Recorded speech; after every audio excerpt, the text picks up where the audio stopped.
Exam Practice Extra, page 22. Exercise 2.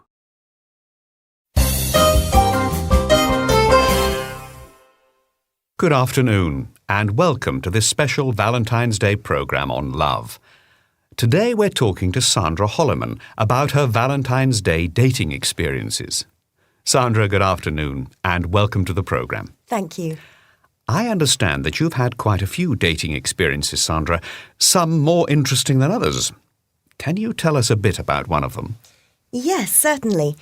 Well, I work for a charity, and 3 years ago, in order to raise more money, the charity decided that all the employees had to go on a blind date on Valentine's Day. So how did the company set it up?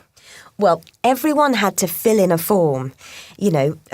Details about your age, height, hobbies, work, things like that. The forms were then put into a central computer system, which matches you to your blind date. And were there an equal number of women and men? Well, that's the interesting thing. The first time we did it, more women than men took part, and we had to ask more men to join in. And did people tell the truth on the form? I must confess, I didn't. I wrote that I was taller than I was, because I wanted to be matched to a tall man. I knew if I put down my real height, I'd end up with someone who wasn't particularly tall. I think if you want to take it seriously, then you probably should fill in the form truthfully. But I think people who are just doing it for a bit of a laugh probably tell a few untruths here and there. And once you'd been matched to your blind date, what happened next? We agreed on a time and a place to meet each other. And how did you recognise the other person?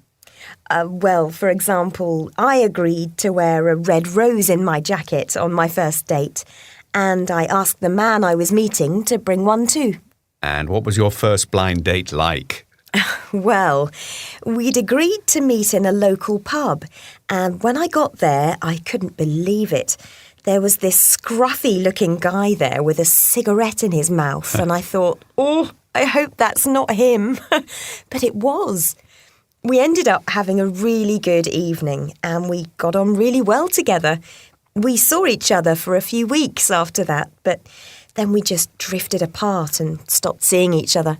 And have you gone on any more blind dates since then? Yes. My company still sets up blind dates on Valentine's Day, so I always go on one then. And I've had a few blind dates in between, which friends have set up for me. But I'm not seeing anyone at the moment. Well, thank you, Sandra, for sharing your dating experiences with us. Maybe we can catch up with you again next year.